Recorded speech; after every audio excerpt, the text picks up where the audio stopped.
Mr. Stevenson was a leading criminal lawyer. He wore 2 gold earrings in his left ear and was well known for representing clients involved in unusual cases.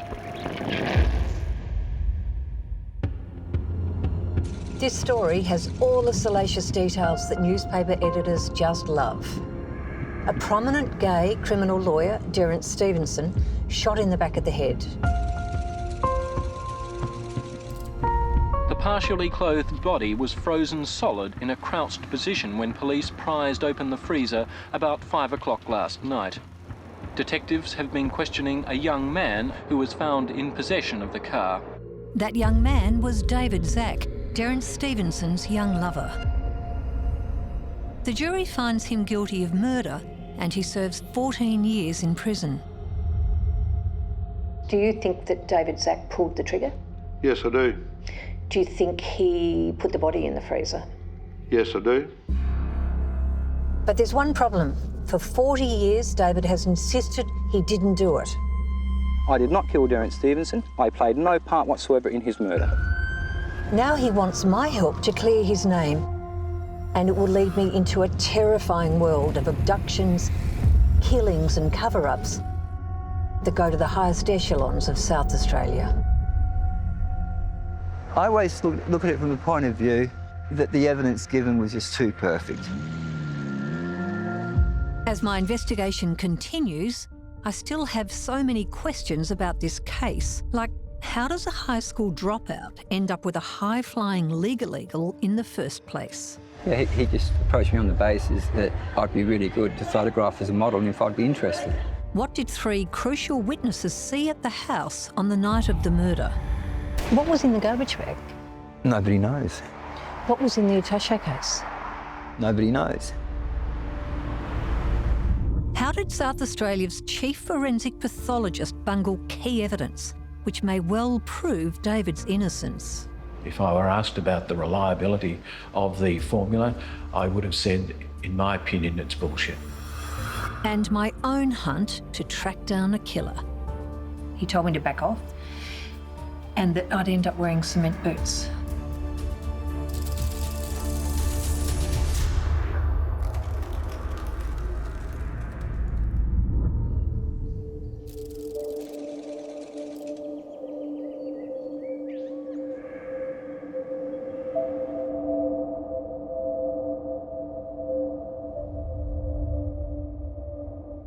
Look at it from the jury's point of view just for a second. It's really not hard to see why they convicted David. He's at the murder house both before and after the murder. His fingerprints are all over that freezer. He's got gunpowder residue on his hands, and then he takes Derrance's prized sports car, as if you would, and drives through to Cooper Pedy in the middle of the night. Totally wrong sort of car to be driving in that part of the world in those days. Or is it because the word on the street about Derrance is true and that he was involved in some really dark and murky stuff, and whatever that was, that led to his murder? And David was the fall guy. Did you shoot Darren Stevenson? No. Mick Standing arrests Zack for stealing Derrance's car. But when the lawyer's body turns up in the freezer with a bullet to the back of the head, that charge changes to murder. And when I got there, the pathologist was already there, and Derrance was on the bed. Why was he on the bed? They could have well have been getting him into the position that they thought he was in when he was killed. Jess, determining time of death is critically important in any murder investigation. This case isn't any different to that. But that's almost impossible when the body is virtually frozen solid.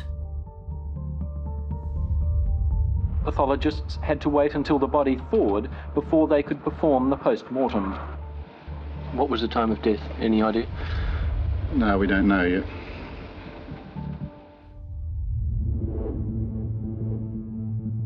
Calculating that time fell to the state's chief forensic pathologist, Dr. Colin Manock.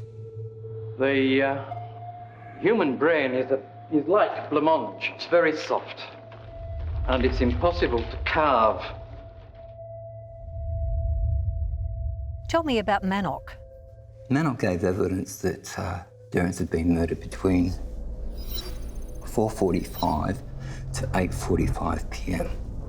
And the period of time between when Derrance had been physically moved from bed to the freezer had been 1 hour at the most.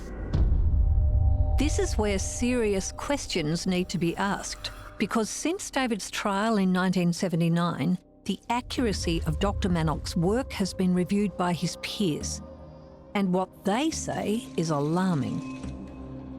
Dr. Collins, is it possible to accurately determine time of death in a frozen body? No, quite simply, no. The problem is Dr. Manock calculated the time of death using an experimental formula to determine how long a body takes to cool. But it doesn't apply to a body that's frozen solid. If I were asked about the reliability of the formula, I would have said, in my opinion, it's bullshit. It's just astonishing.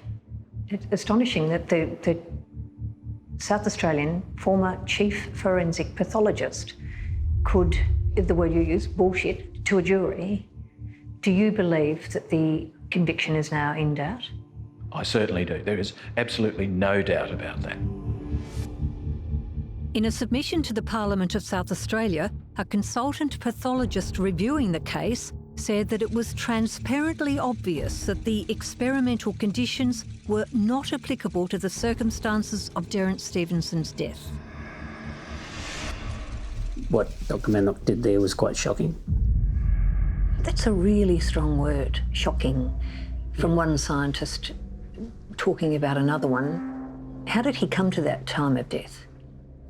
Well, by misusing science.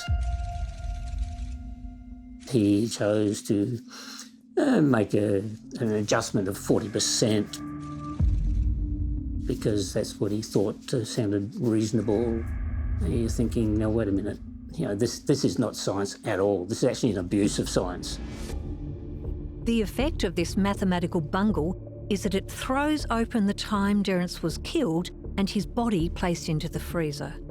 It could have been any time from 6 p.m, after the phone call with Gino Gambardella, to the early hours of the following day, when David says he was driving to Coober Pedy.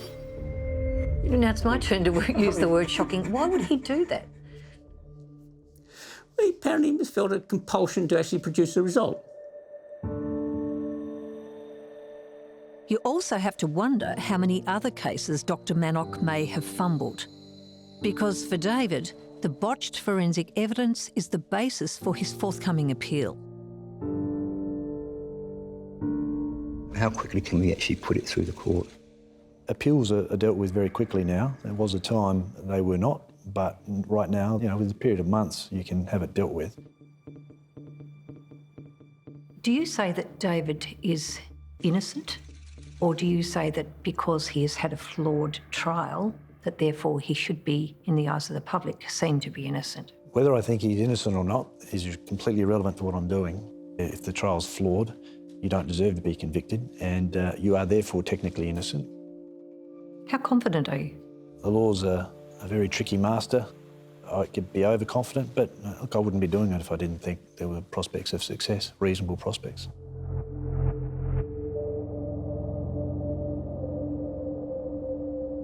I've been searching for anybody who knew David when he was younger, and I've scored another lucky break. As a teenager, Mark Smith was one of David's best mates, and David even lived with his family for a while. I can't tell you how thrilled I was to find you the other day. I've been looking for you for a long time. Makes me feel very special. Really appreciate you coming in today because I know it wasn't an easy decision to make. Mark, I want to take you back to the 70s when you first met David Zack. Mm-hmm. Tell me about that. How did you meet him? I met David at school, high school. He was a year above me from memory. How close were you? Were you really best mates? Or? It got to the stage, because he only lived around the corner from us, he wasn't comfortable at home, so he ended up living with us for a little while. You say he wasn't comfortable at home, Mark. What does that mean? Well, for him to leave home when he was 16 years old sort of told me that he wasn't happy at home. Our family is a very welcoming sort of family. And my father said, well, if he wants to go somewhere, he can move in here. Did David have dreams, ambitions that you remember? What did he want to do with his life? He wanted to be as good as everybody else, and he didn't think he was. The company that I now own, he worked as an apprentice for a little while, but he just walked away. He strikes me as a man who hasn't fulfilled hardly any dreams or ambitions at all. Hasn't had much of a chance, has he? You know, his life was interrupted terribly before he's 20 years old. Mark's father was divorced and he hired help to look after the kids. But there was a problem. The housekeeper said after some time, "You employed me to mind 2 children, not 3. So he came to me and he said, "Look," he said, "I'm in a bit of a bind here." He said, I have to keep the housekeeper. David's very, very upset. And that is when he went into the town. And as far as I know, that's where it all started. But bear in mind, David was not quite 16 when that happened. So, unable to continue living with the Smiths, David wanders into the city. And who does he say approaches him? Derrance's friend, the Italian chiropractor, Gino Gambardella.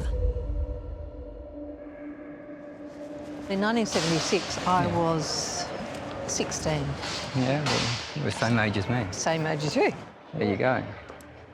I just happened to come into Adelaide that day with my brother, and Gambardella just happened to pull up. Yeah, he just approached me on the basis that I'd be really good to photograph as a model and if I'd be interested. So, I think I made a time to meet him later that evening. Did it strike you as a little bit odd that someone was coming up to you randomly and saying, you know, would you like me to take your photos and be a model? Seems to be a common enough ploy that people use. Tell me about the first meeting. You go... I went with Gambardella, and Gambardella had a young friend with him, by the name of Joe. He was just somebody that happened to be there. I just got in the car without even really giving it a second thought. And he said about, calling into his friends. He lives in a funny white house. And it all began from there. You've got Gino in the car, you've got Joe in the car, and you meet Darren Stevenson. Yes. How did you meet him? What was the first thing he did or said? I don't know, he just made us feel welcome, I guess. How quickly did the 4 of you end up in the bedroom? Oh, geez, within a matter of hours. As I said, I have a thought that the reason Joe was there was to add normality. Perhaps because he's there, he's young, I'm young.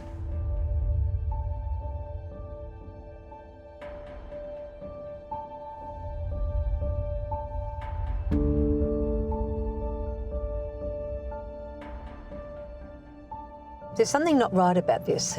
It's not right at all.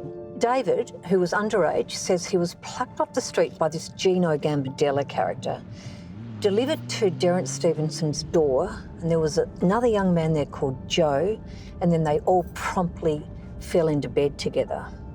I've got to find Joe. Who is he? And Gino Gambardella, his name just repeatedly comes up. And what on earth was he doing anyway? Married, middle-aged, kids, wandering around the streets of Adelaide, taking photos of underage boys.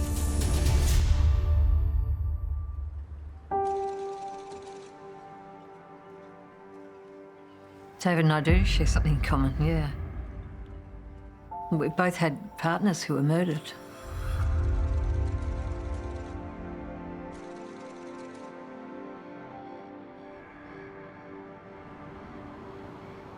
Ron was a fisherman, so one of the first things I did was came down to here, down on the docks, to the fishing boats, asking around to see if any of his mates knew where he was. Some of them said, oh, they thought he'd gone fishing, but nobody really knew. I left a note for him. Ron, I don't care what you've been up to, but I'm really very concerned you're okay. Could you please call me as soon as you get in? Love, Dee.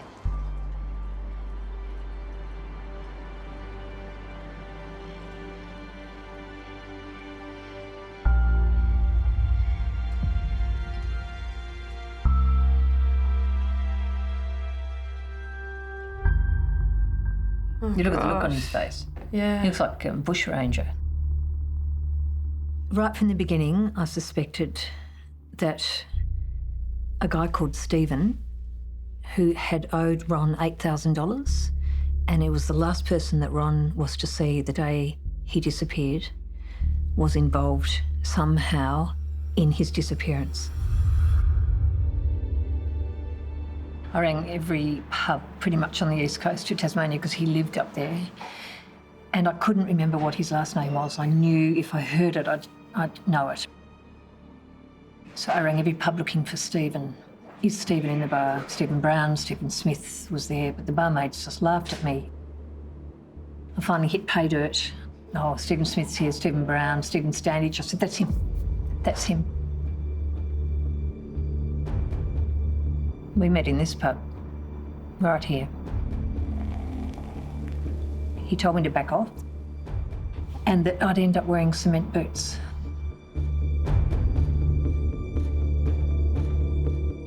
I just kept telling the police, you need to look at Stephen Standage.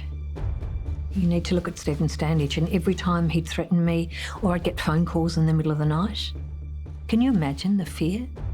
It was 2 o'clock in the morning, pitch black. Got my daughter in the next room. I'm on my own. Phone rings, no one there, heavy breathing. This wasn't a sex call. This was a, you back off. You have been warned.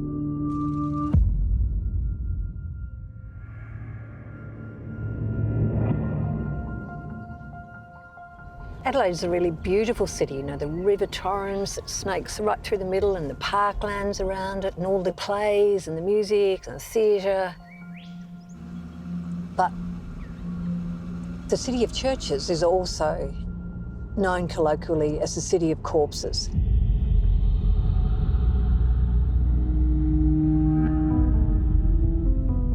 Throughout today, the search has continued for the missing Beaumont children. In 1976 and 1977, 7 women were raped and killed, the remains found more than a year later, dumped near Truro, north of Adelaide. 8 bodies found inside acid-filled barrels in a bank vault in South Australia's mid-north. After having been sexually abused and murdered, he'd been washed and redressed, a bizarre touch which police would see repeated in later murders blamed on the family. And South Australia seems to have more of these types of killings than any other state. Back then, Adelaide was no place to be a homeless young man. Every kid knew about stranger danger, even in the 70s. So I wonder what Margaret knew about what David was up to. Don't ask me why I remember it was 8 o'clock, but it was 8 o'clock. And I rang and this very, very well-spoken voice answered. And I identified myself and I said that I was David's mother and I understood that David was living there and I just wondered if I could have a word with him. Oh, well, David's not here. He said the little bugger, he probably spent the night at his girlfriend's house. David, your mum contacted Derrance, didn't she, looking for you? I think he said something to the effect that I was out with a girl. Were you out with a girl? No, I was lying there next to him. It's fairly duplicitous of him, isn't it? Well, you know, I don't know what else he could have possibly said. For me, that was it. That was as fine as anything. David's happy. So according to David, he and Derrance were madly in love and they lived together on and off for about 3 years. But it seems that Derrance had other ideas. You weren't even of a legal age when you both met. No, I was a year under. I think the legal age was 17. I didn't really give it a lot of thought because Darren said not to really speak about it, but that was, I think he was more conscious of the fact of my age. There's something quite awful about that an older man, a high-profile criminal lawyer, is telling his young lover, who's not of age, don't talk about this. You know, the old thing, if your relationship has to be a secret, you shouldn't be in it. Well, if it doesn't feel right, then it's not right. Yeah, I understand the concept. But no, I think it was just the engagement and I guess the excitement and just having that interest taken in me. As your relationship progressed with Derrance, did it become monogamous? Certainly, I didn't have homosexual relationships with other men. Derrance certainly did, and I was aware of that. Those relationships included what Derrance called his Friday night soirees, gay sex parties where underage boys were delivered to the door by Gino Gambardella. David, why were you excluded from those Friday night soirees at Derrance's house? I think Derrance obviously thought of me as being someone he didn't want to have shared with other people. Perhaps, I would like to think that he always watched out for me for that reason. First night you met Gambardella, you go to bed with him. After that, your relationship with him changes. Because of his habit of bringing young people over, abusing them, and then not having any real further contact.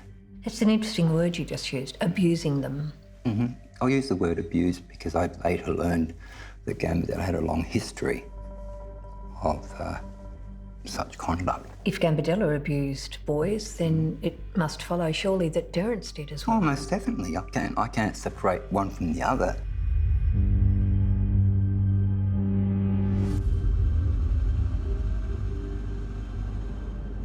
Think about it. David didn't stand a chance. Effectively homeless, he falls into the loving arms, not of social services or a church group, but a predatory group of pedophiles. What the hell was Darren Stevenson doing? Small town like Adelaide, a high-profile criminal lawyer. He's got underage boys, he's got Friday night soirees. He's not the upstanding citizen that these other lawyers would make him out to be. He was really playing against the rules and really pushing his luck. I think it was pretty well known Derrance was homosexual and had some pretty rough mates. For example, he was a part of the initiation ceremony for the Barbarian motorcycle gang.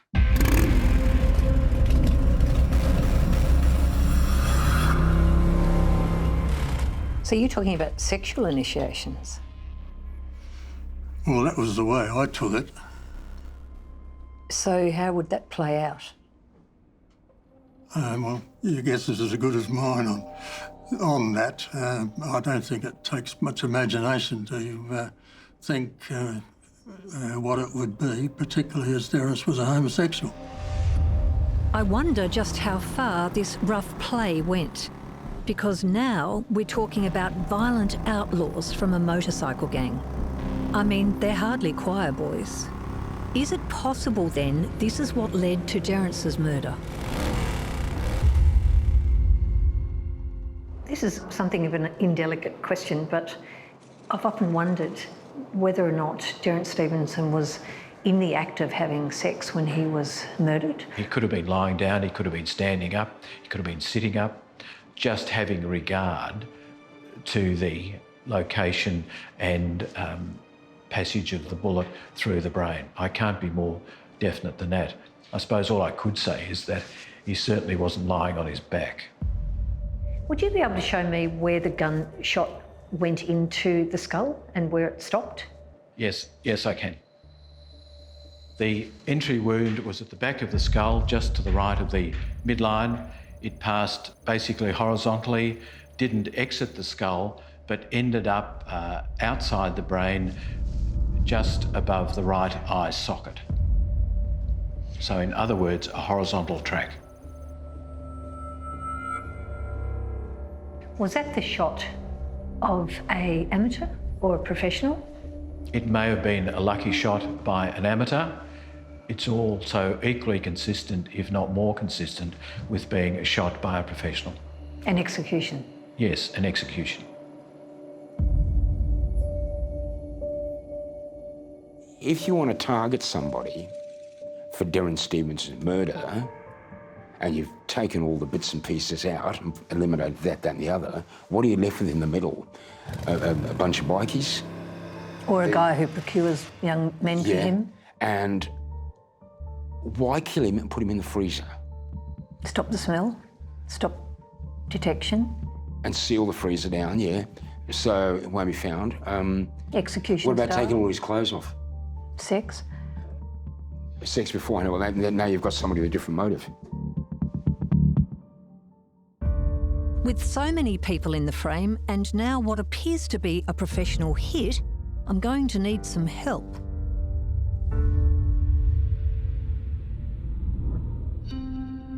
When police struggle to solve a case, they sometimes turn to criminal profilers. Chris Illingsworth is world class. As a 25-year detective, she worked the backpacker murders case, amongst others, and later trained at the FBI Academy in Quantico, Virginia, made famous by the movie Silence of the Lambs. She has an amazing brain that can see around corners. Hello. Hi. Lovely to meet you. Nice to meet you. How are you? Terrific, thank you. I need your help. Okay, yes. Thank you. Thanks. This is a gorgeous spot. Yeah, thank you. Give me a potted history of your time in New South Wales Police. Well, I was a detective sergeant in the New South Wales Police Force for 25 years, and in that time I served as an investigator, intelligence analyst and a behavioural analyst, which is also known as a criminal profiler. And as a criminal profiler, I study and interpret the behaviour of victims and offenders at crime scenes, and from that reconstruct the crime and develop an offender profile for use by the investigators. You've got a fantastic reputation. What's your process? Well, I need case materials to work with, and the case materials involve the victimology, what we know about the victim, the crime scene, everything about the crime scene, where it's located, all the physical evidence from the crime, all the behaviour that's evident in the crime, and the injuries to the victim. How did this victim die? What was the cause of death and the manner of death? You must have a strong gut. Well, I've looked at a lot of crime scenes and crime scene material. It's always interesting. I look at it from the point of view of what information is available and what information is missing. I've got a process that I go through. I basically go around the outer edges of the photo and work my way in towards the centre of the photo. And that way I don't miss anything, because there are little nuances that, might be something on a table in the background or something on the floor that's not really noticeable at first. And it's those little things, those little details that can inform the story of what's happened at the crime. Chris, I'm not sure that David Szach's telling me the truth. There are inconsistencies in his story, definitely.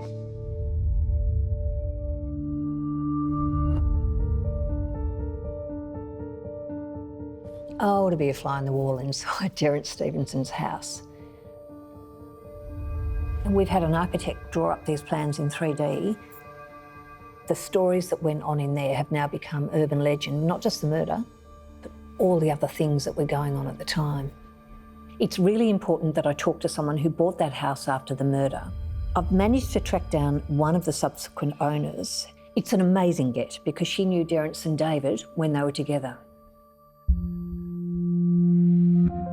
Family lawyer Diane Myers still uses the outline of the murder house as her logo. I think you called the roof construction a hyperbolic paraboloid, so it couldn't have been a more way out place if you tried, and it cost a fortune to build. What was he like, Derrance? Oh, he was very animated, quite generous, liked to be the life of the party, and he thought he was psychic. Tell me about David Zack. Look, he was young and silly, I thought, quite a frivolous fellow for a man like Derrance to be involved with. Derrance was a barrister. Do you think Derrance was in love with David? Goodness, I wouldn't know. Do you think David was in love with Derrance? I think David was in love with David. So you bought that property. What did you find in that house? Oh, before we moved in, it had to be cleaned and painted. It was very scruffy inside, filthy. My daughter and I went down to the building to check on progress. I don't know why, but I picked up a claw hammer and opened the double doors storage cupboard and I prized open the wooden floor of that cupboard.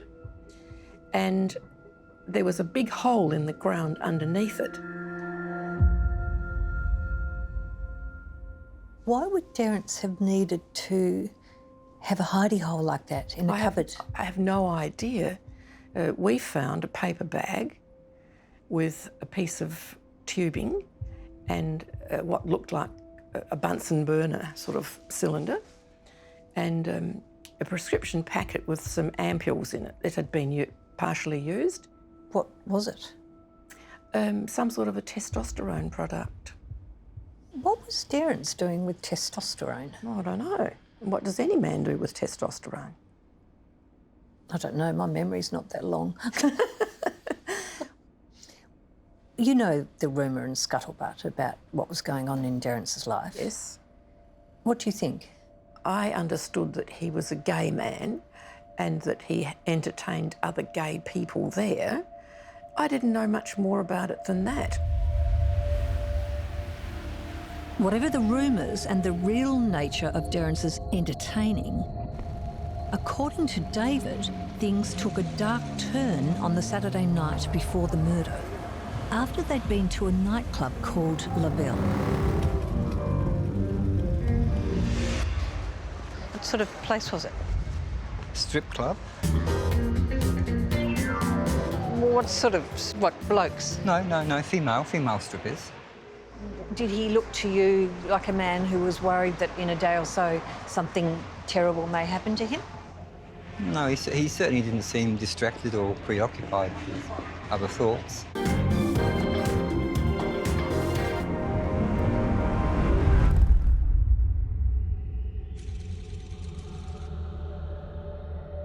So you went back to Greenhill Road after La Belle. What happened then?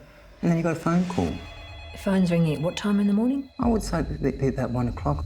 Did that strike you as odd, that the phone was ringing at 1 o'clock in the morning? At that time in the morning, certainly. How much did you hear of the call? Not a great deal. He just came back saying something about he wants to get out, and I'm thinking, geez. Get out of what? I don't know. You know, it was just something, you know. Was he troubled? Oh, he was, you know, he'd certainly been upset about whatever it was. Did you have to comfort Derrance when he got off the phone? Oh, indeed, because, you know, because that's the very point I'm trying to make, was that there was something obviously going on in the background which unsettled him. Has it occurred to you that he meant he wanted to get out of the relationship with you? No, because he would have said, yeah, I didn't think there was anything wrong or sort of we were on the rocks. I think one of their motives, wasn't it, was that Derrance had tired of you. It was time to bring in a new boy. There was no suggestion of that. There was no evidence of that, and certainly Derrance hadn't suggested that to me.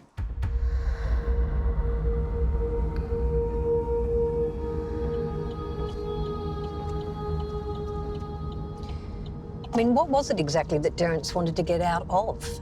Was it the underage sex parties, the bikies, the boys? Or is it possible that that conversation just didn't happen at all? And that David just made it up?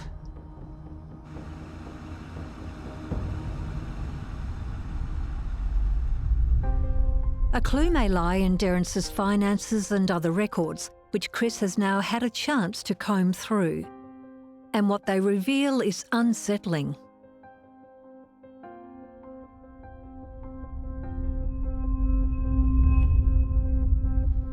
So he had some financial stresses. He just paid out a large amount of money to the ATO, about $12,000. His bank accounts were overdrawn, and he'd also raided his client's trust account as well to pay for various things like the tax bills. But that's fraudulent. It is a fraudulent offence, yeah. And he just had an Opal deal gone bad in London, where Derrance lost out on about $25,000. Financially, it sounds like it was a bit of a disaster for him. What else was going on? So he had work pressures as well. He was being overrun really by clientele. He had a lot of clients coming to his house in the evenings and phone calls in the evenings, to the point where they were coming on the Saturdays as well. There were criminals, drug dealers, bikies, opal dealers. What about his lifestyle? Yeah, lifestyle, he had a bit going on there.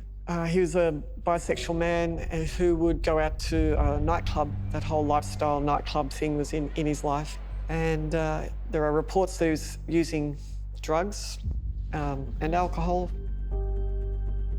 But he was also into firearms. Of course, he had 2 firearms on his wall in his bedroom. One of which killed him. And he also had the number plate. Yeah, his number plate was GUN 045, so like a 45 caliber gun. And there's also reports of the Friday night sex parties at his house. What was he doing, having sex parties? He was engaging in homosexual rape offences on a consensual basis. Every time he had sex with a boy under the age of 17, he was committing a rape offence under the South Australian law. And Derrance would have known that. He was a criminal lawyer. Just take me through, Chris, from the beginning. Why would David Szach be a stressor in his life? So David would have been a financial stress. So Derrance already had lots of financial stresses going on. He was fully supporting David financially. He was putting a roof over his head, he was giving him money, and David's whole lifestyle revolved around what Derrance could provide for him. So when David said that he'd overheard Derrance say that he wanted to get out, I'm starting to get a picture of why. I mean, it could have been anything: financial, work pressures, lifestyle, people. His sex life alone was pretty interesting and dangerous for a man in his position. Yeah. High risk. Yeah, there's a lot there that would have fed into his concerns about what he was involved with. All of these risks probably account for why Derrance was so security conscious at home. Somebody said that it was Fort Knox to try to get into, and these are the reasons why.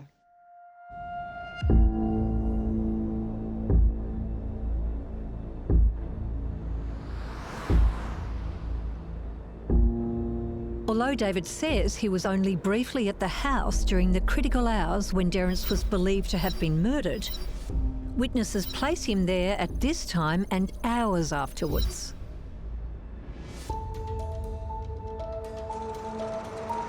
David, that night there were 3 really important witnesses who gave evidence for the Crown. One was a guy called Henry Short, who worked in the accounting offices over there. Yes. He'd knocked off work at 6:40 and he was waiting for his dad. He was down there, wasn't he? Yes. What did he say that he saw that night? He said he saw a young person between 16 and 19, dressed in jeans and a jumper, with blonde, shoulder-length hair, come through the gateway, walk towards him slowly, then turned the corner back onto this footpath immediately. Up into here? Yeah, and then drive off. Like that car is? That car going in the distance away from us. The Crown alleges that young man was David Szach. But according to David, it couldn't have been him, because at 6:30 that night he was driving across town to his parents' house. Now consider what the second witness saw, Rodney Shields. Rodney Shields was an accountant who worked... Yeah, he worked with Henry Short. Both of them were really curious about the comings and goings in this house. Yeah, they had certainly made a comment about having a natural curiosity with the comings and goings of people. They were sticky beaks. Well, to put it mildly, yes. What did he say that he saw that night? He said at about 8:45, he noted a grey station wagon pull up alongside a car that he assumed to be Derrance's. And just after 11 p.m, he noted the same 2 vehicles in the car park. He was a bit of a rev head, wasn't he? He knew his cars. Yeah, apparently that's what he said, that he had a keen interest in motor vehicles. But could he have got it wrong? With regards to the car he assumed to have been Derrance's, most certainly, because I was en route to Cooper Pedy onwards at least at 8:30 p.m. So you couldn't be 2 places at once? No, not possible. Not possible. And the station wagon? Was identified as Gino Gambadella's. This evidence places Gino Gambardella right at the door of the murder scene. Deb, this is Gino's apprehension report. It's for the charge of accessory after the fact for murder. Right. This defendant attended at scene of murder and was present for 2 hours while body was placed in freezer. Yep. It says Mr. Shields, who worked for accountant firm at rear of Stevenson's premises, saw the car arrive, and that car was identified as Gambadella's. Yep. And then it was still there At 11 o'clock. At 11 o'clock. So this all contradicts what Gino told police. So this is his record of interview with the police, and they say, when you went there, why did you park in the street instead of pulling into the driveway? And he says, because I didn't see his car, as in Derrance's car. No car, no Derrance, I just took off. No car, no Derrance. Yep. Well, you've got Gino's version of events and you've got Mr. Shields' version of events, and obviously the police believed Shields. And then there's the third witness, a cabbie who picks up a fare from the house shortly after 11 o'clock. This is the first time Rodney Swalling has spoken on camera about what happened that night. In June 1979, you had a particular call out to a house in Adelaide. Yeah, came over the radio. What did you do when you got there? Went up to the front door and this young man came to the door and said he wouldn't be a minute. And then he came back and put this bag in the back seat on the floor and got in the front seat with an attaché case. Did that young man strike you in any particular way when he first opened the door? No, just, you know, tallish, like about my height, I suppose, so not real tall. Just young and fair.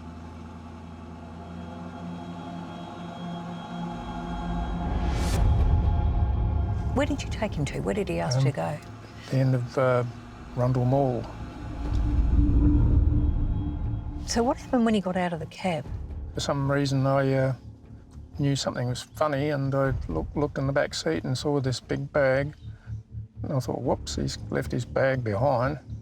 So I whipped around the corner and yelled out, "You've left something behind." And he came across.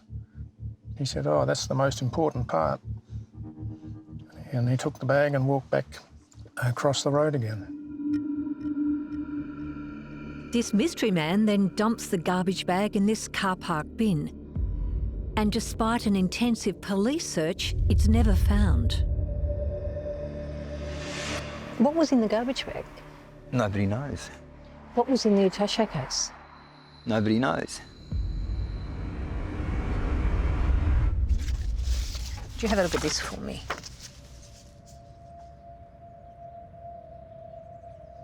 Yeah, that does look like him, actually. Do you know who that man is? Yeah, it looks like David Szach. Would you say it was David Zack who was in your taxi? It's possible, quite possible. But you can't be definitive. Not 100%. I didn't look at his face much, you know. He certainly fits the general picture.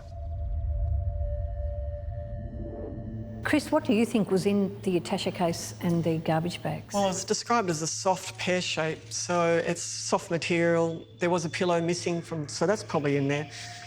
David Szach's clothes were missing, never recovered, so they're probably in there. And also, there was super glue used on the freezer, so the super glue itself, the tubing, is missing from the scene. So do you think the killer had the wherewithal to clean up the scene, or did the killer have help cleaning?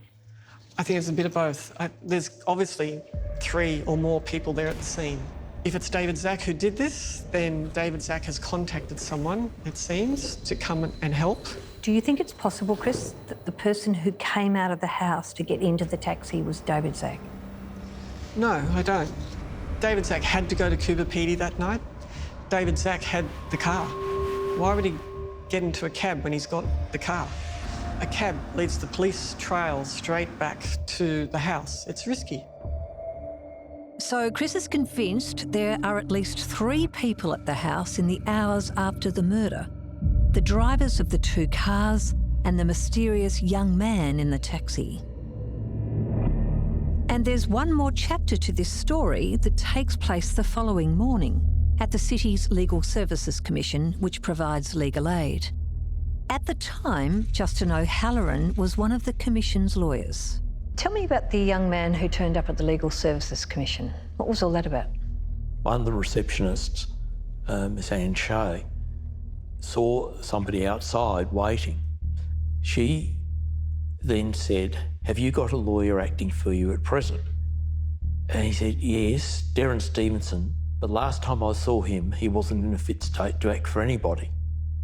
At this stage, to make sense of the story, it turns out that Derrance was in fact dead, died that night, the previous night, but his body hadn't been found and nobody, apart from anyone who was involved in the actual incident, had any knowledge that he was dead. Did Mr. Szach ever describe this young man? She did describe him to the police. My recollection was that it was somebody probably around early 20s, maybe late teens, thin, blonde. And Szach, how did she react post that meeting? I understand that she received threatening phone calls after she reported the matter to the police. She became very agitated about that, and my understanding is she left the state because she was so concerned.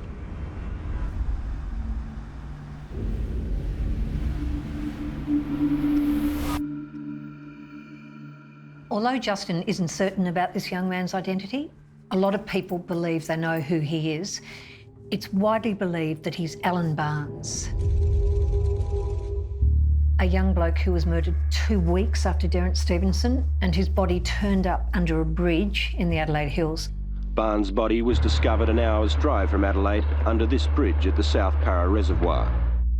More disturbingly, Alan Barnes was the first known victim of the family, a depraved group of killers who abducted, tortured and killed young men. Could this be the nefarious world that Derrance was caught up in and wanted to get out of? And where does that leave David? The whole evidence, the whole Crown case, yes, pivots on you being, something of a wonder man. Had to have nerves of steel, a heart of stone, you had to be a rally driver, a hitman, yes, you had to be a master of disguise, you had to be a genius. You also had to be able to just very cold-bloodedly shoot someone and walk away. Most definitely.